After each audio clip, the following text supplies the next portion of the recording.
सज्जन हो, नमस्कार. आपण नक्षत्रांचा विचार करतो आहोत. आज आपण मृगशीर्ष नक्षत्राचा विचार करूया. मृगशीर्ष नक्षत्राला फार महत्त्व आपल्या भारतातही आहे आणि संपूर्ण जगभरातच मृगशीर्ष नक्षत्राला खूप वेगळं महत्त्व दिलं जातं. या मृगशीर्ष नक्षत्राला ओरायन असंही म्हटलं जातं. हे जे नक्षत्र आहे हे 2 राशीमध्ये विभागलेलं आहे. म्हणजे निम्मा भाग त्याचा वृषभ राशीत आहे आणि निम्मा भाग मिथुन राशीत आहे. मृगशीर्ष नक्षत्र मृगशीर्ष का नाव दिलं तर हरणाच्या तोंडासारखं तिथल्या नक्षत्रांची तारकांची रचना आहे. या मृगशीर्ष नक्षत्राच्या एकूण ज्या तारका आहेत त्या 3 आहेत. म्हणजे एखादा बाण मारावा असे ते 3 तारका दिसतात. त्याच्या मागची एक हकीकत पण सांगितली जाते की अर्थात या गोष्टी आहेत. देव काही अशा काही गोष्टी करतील किंवा हे होईल असं नाही, पण माणसांना एखादी गोष्ट समजावून सांगण्यासाठी हा प्रकार केलेला असतो. तिथे ब्रह्मदेवाला आपल्याच मुलीबद्दलचं आकर्षण निर्माण झालं आणि तिने एका हरिणीचं रूप घेतलं आणि यानी पण त्यावेळी मोठ्या हरणाचं, नर हरणाचं रूप घेतलं आणि तो तिच्या मागे धावायला लागला, अशी ही कथा आहे. आणि त्यावेळी व्याध रूप, व्याध नावाचा तारा आहे, खूप ठळक असा तारा आहे, आणि त्यांनी बाण मारला आणि त्यांनी त्या हरण रूपामध्ये असणाऱ्या ब्रह्मदेवाला विद्ध केलं आणि ती जागा आकाशामध्ये जी दिसते त्यालाच मृगशीर्ष समूह तारकांचा असं म्हटलं जातं. आता वस्तुतः जर आपण पाहायला गेलो तर ही सगळी नक्षत्र एकमेकांपासून खूप दूर आहे. म्हणजे व्याध जो आहे तो आपल्यापासून, पृथ्वीपासून 8 प्रकाश वर्ष दूर आहे. तो युग्म तारा आहे आणि आपण त्याला व्याध असं म्हणतो, म्हणजे शिकारी. तर इंग्रजीमध्ये सुद्धा त्याला हंटर असंच म्हणतात, पण तेही त्याला शिकारीच म्हणतात. म्हणजे थोडक्यात फार पूर्व काळापासून आकाश दर्शनामध्ये दिसणाऱ्या अनेक गोष्टी आहेत. त्याच्यामध्ये खूप जगभरामध्ये भाषा वेगळ्या वेगळ्या असल्या तरी साधर्म्य खूप आहे. तर तो व्याध आहे तो 8 प्रकाश वर्ष दूर आहे आणि तो बाण मारलेला आणि त्यातलं जे मधली चांदणी आहे ती 7 अब्ज प्रकाश वर्ष दूर आहे. त्यामुळे त्या गोष्टी एक लहान मुलांना जसं सांगतात तसा हा भाग आहे. पण प्रत्यक्षात आकाश दर्शन हे एक अद्भुत गोष्ट आहे ही. आणि कितीही काळ आपण पाहत राहिलो तरी त्यातलं गूढत्व हे कायम राहणार आहे. या मृगशीर्ष नक्षत्राची देवता चंद्र आहे आणि असं म्हटलं जातं की चंद्रमा मनसो जातः. चंद्र हा मनाचा मालक आहे. म्हणून आता तसा जर विचार केला तर हा चंद्र हा पृथ्वीचा उपग्रह आहे. किती छोटासा आहे. संपूर्ण विश्वाचा जर विचार केला तर चंद्र त्या दृष्टीने अगदी नगण्य आहे. पण आपल्या पृथ्वीवरच्या लोकांसाठी तो फार महत्वाचा आहे. म्हणून त्याला नक्षत्राधिराज असं म्हटलेलं आहे. वस्तुतः तो काही नक्षत्र नव्हे, म्हणजे त्याला स्वतःचा उजेड नाहीये. तो ग्रह म्हणजे उपग्रह आहे. पण तरी सुद्धा त्याला इतकी खूप मोठी मान्यता द्यायचं कारण असं आहे की त्याचा वेग, मनोवेग. त्यामुळे मनोवेगाने त्या नक्षत्रांचे गुणधर्म तो आपल्याकडे घेऊन येतो. ज्याप्रमाणे अश्विनी नक्षत्र, अश्विनी पौर्णिमा आपण कोजागिरी जी साजरी करतो, अहो त्या दिवशी आपण दूध ठेवतो आणि चंद्राची किरण त्याच्यात पडतात. अश्विनी नक्षत्राची किरण चंद्राच्या द्वारा त्या दुधात पडतात आणि त्या दुधामध्ये औषधी गुण येत असतात. तसंच इथे ओरायन मृगशीर्ष नक्षत्र जे आहे याचा मालक चंद्र आहे. म्हणून सुद्धा या नक्षत्राला खूप महत्त्व आलेलं आहे. ज्यांचं कुणाचं मृगशीर्ष नक्षत्र असेल ना, कशी असतात ही माणसं? चपळ, चतुर, थोडीशी भित्री असतात, कामातूर असतात, फार लगेच सेन्सिटिव्ह असल्यामुळे रोग फार लगेच पकडतो, जातोही लगेच पण पकडतो. काय जरा सीझन बदलला की लगेच सर्दी होती, खोकला होतो, काहीतरी होतं. थोडीशी लबाड असतात. बुद्धिमत्ता थोडी कमी असती पण दाखवतात मात्र खूप. हे लोक उत्साही असतात, धनिक आहे, त्यांना मित्राला भरपूर मित्र मिळतात. वैवाहिक स्थिती पण चांगली असते, विवाह चांगला होतो, जोडीदार चांगला मिळतो. सुगंधी पदार्थांची यांना खूप आवड असते. स्वभाव यांचा खूप बोलका असतो आणि यांना मित्रपरिवारही भरपूर असतो. यांना शेतकी कामाचीही खूप आवड असते. असं या मृगशीर्ष नक्षत्राचं एक स्वरूप आहे. आता या मृगशीर्ष नक्षत्राचा आराध्य वृक्ष तो खैर आहे. खैर म्हणजे काय? तर ज्याच्यापासून कात बनवतात ना, आपण विडा खातो, पान खातो, तर त्याच्यामध्ये सुपारी घालतो, चुना लावतो, तसंच कात घातला जातो, त्यामुळे आपलं तोंड रंगतं. तर तो जो खैर त्याच्यापासून कात बनवला जातो. या खैराच्या झाडाला काटे असतात बरं का, आणि चांगले टोचतात. अशा प्रकारचा हा वृक्ष जो आहे खैर वृक्ष, हा या मृगशीर्ष नक्षत्राचा वृक्ष आहे. थोडी या वृक्षाचीही माहिती आपण पाहूया आणि थोडा त्याचा मृगशीर्ष नक्षत्राचा एक काही भागही आपण पाहूया. चंद्र म्हणून जी आहे ती ही वैदिक देवता आहे, म्हणून वेदाशी या नक्षत्रांचा फार संबंध आहे. या मृगशीर्ष नक्षत्राकरता म्हणून नवो नवो भवति जायमानोन्धां केतुरुषसामेत्यग्रे भागं देवेभ्यो विदधात्याजन् प्रचंद्रमा स्थिरति दीर्घमायुः. या चंद्राचा जो हा मंत्र आहे, हा म्हटल्यामुळे दीर्घायुष्य प्राप्त होतं. तो नवनवीन गोष्टी आपल्या जीवनात घेऊन येतो.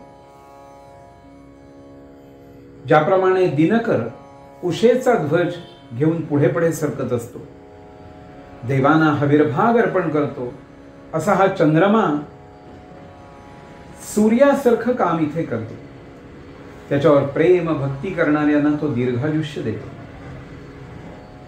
अत्री अनुसूया यांना ब्रह्मांशाने झालेला हा पुत्र, अशी त्याची जन्मकथा भागवतात आहे. तर समुद्र मंथनातून आलेल्या 14 रत्नांपैकी एक चंद्रमा असल्याची कथा महाभारतात पण आलेली आहे. विराट विश्वपुरुषाच्या मनापासून तो उत्पन्न झाला असा ऋग्वेदात उल्लेख आहे. भगवद्गीतेत सुद्धा असं म्हटलेलं आहे. म्हणजे 10व्या अध्यायात जो विभूती अध्याय म्हणून आहे, त्याच्यामध्ये असं म्हटलेलं आहे त्यांनी की नक्षत्राणामहं शशी, सगळ्या नक्षत्रांमध्ये मी शशी म्हणून आहे. म्हणजे चंद्र आणि शशी हे पुन्हा वेगळं रूप आहे असं वाटतं. शशी जरी चंद्राचं नाव असलं तरी चंद्रामध्ये काहीतरी विशेष गुण आहेत आणि त्यांचा नक्षत्राशी संबंध आहे असं आपल्याला इथं पाहता येईल. फलज्योतिष शास्त्रानुसार सुद्धा मनाचा कारक चंद्र आहे आणि तो जर पत्रिकेत प्रतिकूल झाला ना, तर मानसिक अस्वस्थता फार येते. म्हणून सध्याच्या काळात हे डिप्रेशन हल्ली फार नवीन या पिढीला फार त्रास आहे. लगेच डिप्रेशन येतं. मनाशी संबंधित काहीतरी विचित्रता आली ना तर समजायचं की आपल्या पत्रिकेतलं हे मृग नक्षत्र थोडंसं बिघडलंय बरं. जसं हिंडायला फिरायला अडचण यायला लागली की पाठीच्या मणक्यामधली कुठली ती डिस्क सरकली असं म्हणतात ना, तसा हा प्रकार आहे. ब्रह्मांड पुराणात या मृगशीर्ष नक्षत्राची उत्पत्ती कृत्तिका नक्षत्रात झाल्याचा उल्लेख आहे. तो अत्रिनेत्र संभवा म्हणजे तपश्चर्येत तेजाचं ध्यान करणाऱ्या अत्री ऋषींच्या डोळ्यातल्या अश्रूंपासून चंद्र जन्मल्याचं. सोमो वै चंद्रमा, चंद्र म्हणजे सोम असंही पद्मपुराणात म्हटलेलं आहे. तैत्तिरीय संहितेत आणि शतपथ ब्राह्मणात असं म्हटलेलं आहे, चंद्राच्या तेजापासून पृथ्वीवर औषधी वनस्पती निर्माण झाल्या. सूर्य कुटुंबात चंद्र हा पृथ्वीचा उपग्रह असूनही इतर ग्रहांपेक्षा चंद्राचा प्रभाव वनस्पती प्राणी जीवनावर सर्वाधिक असल्याचं आजचं विज्ञान सांगतं बरं. पृथ्वीच्या आणि शरीराच्या जलांश भागावर चंद्राचं स्वामित्व असतं. म्हणून या मृग नक्षत्र ज्यांचं आहे त्यांनी ओम चंद्रमसे नमः या मंत्राचा जप करावा. आता याच्यासाठी म्हणून जो वृक्ष आहे तो खदीर किंवा खैर असं म्हणतात. याला त्या बॉटनी मधलं जे नाव आहे मायसोसेसी अकेशिया कॅटेच्यू असं म्हणतात. या झाडाला बारीक बारीक आणि कठीण असे काटे असतात. पानं शमीच्या पानासारखी, लाकूड टिकाऊ आणि खूप मजबूत असतं. पांढऱ्या सालीपासून उकडून कात तयार करतात. कुष्ठरोगावर खैरासा मूळ, साल, पान, फूल, डिंक आणि फळ अशा 6 गोष्टी एकत्र करून त्याचा काढा, दारू, हळद, कडुनिंबासह करून त्याचा समावेश करून स्नान, खाणं पिणं, अंगाला चोळणं, लेप लावणं इत्यादी करण्याने गुण येतो. खोकला, उपदंश, गरमी, भगंदर, प्रमेह, पित्तविकार इत्यादी रोगात हा खैर वृक्ष खूप उपयोगी आहे. जोरदार संग्राहक म्हणजे आतड्यावर मळ बांधणारा असून श्लेष्मा कमी करतो. कात तोंडाचा चिकटा आणि घशातील व्रण कमी करणारा आहे. पांढऱ्या किंवा काळ्या काताऐवजी तांबूस काळसर कात औषधासाठी उपयोगी आहे. कात आणि दालचिनी तोंडात धरल्याने घसा साफ होतो आणि दंतरोग जातात. कफनाशक म्हणून कफामुळे येणारा ज्वर यावर उपयोगी आहे. मेद प्लीहा वृद्धीवर सुद्धा उपयोगी आहे. कल्प म्हणून ज्याचा वापर केला जातो त्यात खदिरारिष्ट, खदिरादी क्वाथ, खदिराष्टक, खदिरादी वटी, इरीमेदादी तेल आणि दंतमंजन अशा गोष्टी या खैर वृक्षापासून केल्या जातात. ज्यांचं मृग नक्षत्र आहे म्हणजे ज्यांचा चंद्र मृग नक्षत्रात आहे किंवा ज्यांचा लग्न बिंदू मृग नक्षत्रात आहे किंवा ज्यांचा लग्नेश प्रथमस्थानाचा मालक किंवा राशीचा मालक मृग नक्षत्रात आहे, अशा लोकांनी जरूर अवश्य या खैर वृक्षाच्या पाशी जाऊन चंद्राची उपासना करावी. एक लक्षात घ्या, अरे चंद्र कुणी धारण केला आहे? तो भगवान शंकरांनी चंद्र धारण केलेला आहे. म्हणून त्या वृक्षापाशी जाऊन ओम नमः शिवाय जरी जप केला तरी सुद्धा त्याचा पुष्कळ उपयोग होतो. आता हा जसा खैराचं झाड आहे, पण अरे खैराचं झाड कुठं मिळणार? आम्ही राहतोय शहरामध्ये, ही खैराची झाडं कोकणात आहे, सगळ्या गावात सुद्धा नाहीये. मग कसं जाणार आम्ही? कुठं जाणार ते खैराचं झाड पाहायला? म्हणजे आपल्याला सगळ्यांना एक एक प्रॉब्लेमच आहे की. म्हणून त्याला पर्यायी वृक्ष म्हणून अडुळसा सांगितलेला आहे. तर अडुळशाचं जर म्हणजे खोड आहे, एखादी काडी आहे, ती सुद्धा आता अडुळसा सुद्धा कुठं मिळणं अवघड झालेलं आहे. म्हणून त्याला क्षेमकर वृक्ष म्हणून जो आहे तो पिंपळाचं झाड आहे. तर ज्यांना खैराचं झाड मिळणार नाही त्यांनी पिंपळाच्या झाडापाशी जाऊन सुद्धा प्रार्थना केली तर तुमची कामं चांगली होती. आणि धारण करायची वनस्पती म्हणून या मृग नक्षत्राकरता आहे ती शेवरी म्हणून आहे. आता हे नावं सुद्धा मी सांगतोय ना, ही कुठं मिळतील, काय मिळतील, हे सांगली, कोल्हापूर वगैरे भागामध्ये शेवरीची झाडं पुष्कळ आहे. त्या नदीच्या काठावर असतात ती. पण त्या शेवरीचा कापूस सुद्धा येतो. पण आता शहरात राहणाऱ्या माणसांना या गोष्टी दुर्लभ आहेत. त्यांनी आपलं पिंपळाच्या झाडापाशी जाऊन जरी प्रार्थना केली तरी मृग नक्षत्राचं म्हणून जे काम आहे ते घडून येईल. आणि आपल्या जीवनातले जे काही या समस्या आहेत, खास करून मानसिक समस्या पुष्कळ आहे. आता सद्यस्थितीमध्ये सगळी माणसं जी आहेत, संपूर्ण यच्चयावत जगातलीच माणसं ही सगळी अर्थाधिष्ठित झालेली आहे. मुलं काय, मुली काय, सगळेजण जे आहेत हे फक्त पैशाचाच विचार करतात. किती पॅकेज आहे, किती पैसे मिळतात, आणि तर पैसा मिळणं आणि त्याच्यावरच सगळ्या गोष्टी, त्यांची सुख दुःख अवलंबून असल्यासारखी गोष्ट झाली आहे. मी कशाला उगीच त्याच्यात वेळ घालवायचा.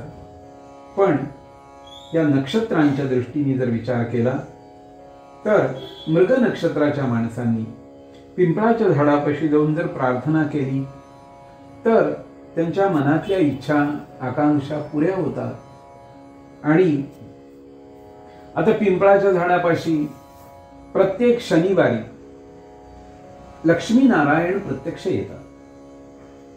म्हणून अरे रोज नाही जमलं तर निदान शनिवारी जा आणि सकाळपासून संध्याकाळपर्यंत केव्हाही जा, तिथं विष्णूचं नामस्मरण करा.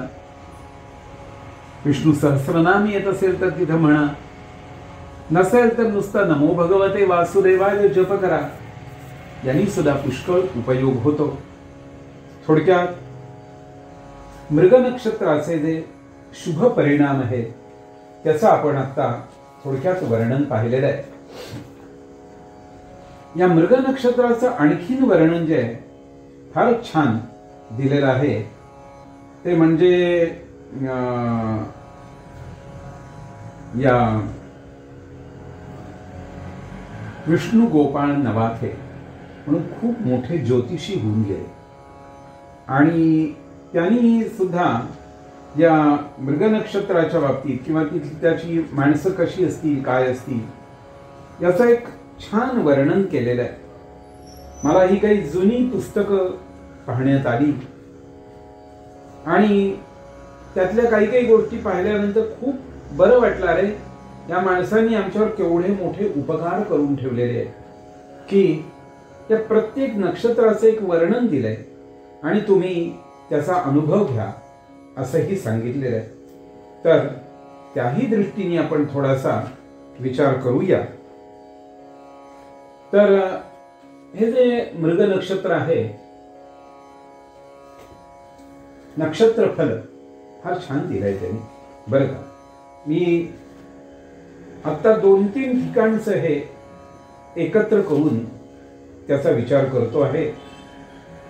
त्यांनी विचार करताना, नक्षत्रांचा विचार करताना सुद्धा असा केलाय की फक्त आपल्या भारतीय लोकांचाच विचार नाहीये, तर पाश्चात्य लोकांनीही नक्षत्रावर किती काम केलंय त्याचाही त्यांनी अभ्यास करून ते टाकलेला आहे. तर हे मृग नक्षत्र म्हणताय त्यांच्या मते हे फारसं महत्वाचं नाही असं म्हणतात. याची विद्वत्ता आणि बुद्धिमत्ता सामान्य आहे. कुटील, कामातूर, रोगट अशी याची लक्षणं सांगितलेली. या विभागाचे शेतकरी किंवा गावंढळ मनुष्याप्रमाणे धर्म असावे मिथुन राशीतील विभाग विद्वत्ता, वक्तृत्व, लेखनपटुत्व, गायन वगैरे चांगल्या गुणांचा आहे. म्हणजे नवाथे असं म्हणतात की मृग नक्षत्राचे पहिले 2 चरण आहेत हे तितके महत्वाचे नाही आहेत, पण दुसरे 2 चरण त्या मानाने चांगले आहेत असं त्यांचं मत आहे. लक्षात घ्या, प्रत्येक ज्योतिषी आहे तो त्याच्यावर कार्य करतो आणि मग त्यानंतर आपलं मत देत असतो. पण आपण ज्यांचं कोणाचं मृग नक्षत्र आहे त्यांनी असं लगेच हिरमुसलं व्हायचं कारण नाही. कारण आम्हाला भगवंतानी प्रत्येकाला खूप काहीतरी दिलेलं आहे आणि गुण आणि दोष यांना घेऊनच आपल्याला पुढे प्रवास करायचा असल्यामुळे गुण आहेत ते आपण घ्यायचे, दोष आहेत ते टाकून द्यायचे. जे शेंगदाणे खायचे असतील ते शेंगातली फोलपटं टाकून द्यायची. तशीच ही क्रिया आहे, आपण ती करायची आणि पुढे जायचं. धन्यवाद.